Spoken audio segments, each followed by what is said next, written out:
Well then, welcome back folks.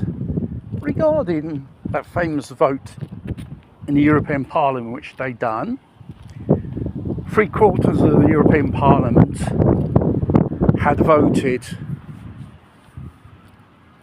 for Ukraine to use NATO weapons on the heartland of Russia, not on the battlefield where the actual war is. And their aim is to target Russian cities like Moscow and St. Petersburg. And another fact is, NATO is not a part of the European Union, nor even a part of NATO. There's a lot of talk they're going to join, but under the NATO Charter, they can't qualify, and I think bending the rules to enter them inside is a pipe dream. And the fact is, how fast 3/4 of the European parliamentaries have sold us out. Have they even consulted us on this issue? And what would be the consequences of these people of voting in favour for Ukraine to use these long-range missiles? Putin has warned, for the first time probably, and he said, you attack us with those missiles, Russian cities, we shall respond on you with tactical nuclear weapons. Basically, he does not, in his statements on nuclear weapons, he's always made of his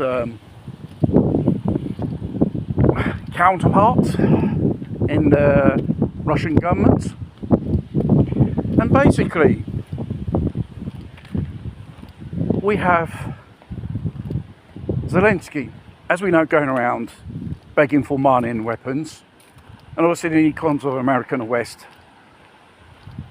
We must attack Russia. These people do not know the consequences which will lead to. It will lead to a nuclear war.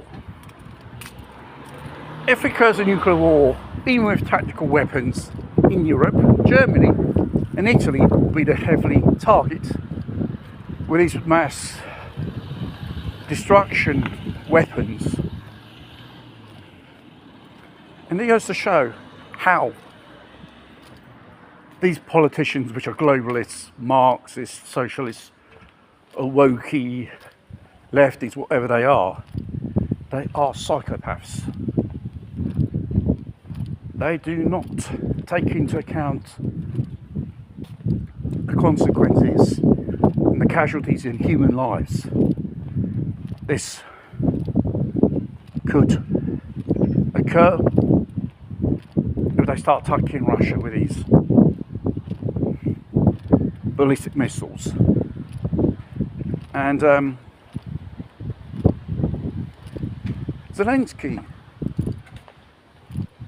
could be the one who could start the Third World War, because he wants NATO to fight his own battles. Basically, he's just a sidekick of NATO, European Union and Washington, seeing since 2014 the legitimate government in Ukraine which was overthrown, and somehow the West, through the secret services and Soros and Biden and Victor Nuland, have put on a Western public government. And then all the escalations, and up until now, which they do not mention regarding these 4 Axis republics, which are ethnic speaking Russians.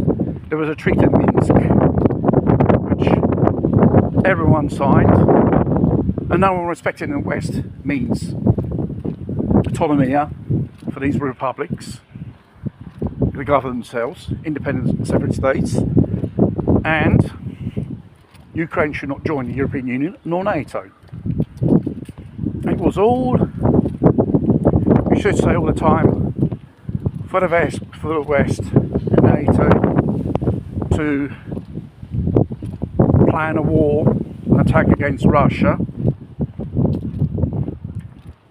and somehow 3/4 of Europe somehow are buying down to this imperialistic neocon West regime, which Zelensky is the bitch of the moment, which the West can use at their pleasure, shag him from left, right and centre basically. He likes it. And at the price of Ukrainian citizens sent to their death, sent to be slaughtered, to be killed certain in this war. Because when that finishes and they start firing missiles into Russia,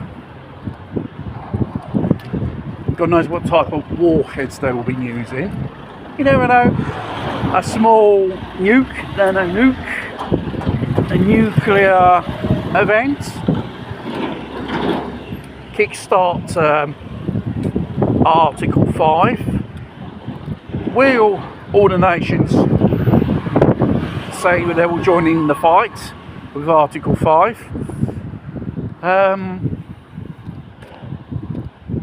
Probably not all of them at the beginning, but in the end they'll all fall in line. And obviously Turkey, which is a NATO nation, has officially asked membership for the BRICS alliance. This seems to piss off Western leaders like Stern. Is against NATO laws. NATO is not a state. NATO is just a terroristic organisation which wages war wherever they go. They say they bring democracy and peace. No, they only bring death and destruction.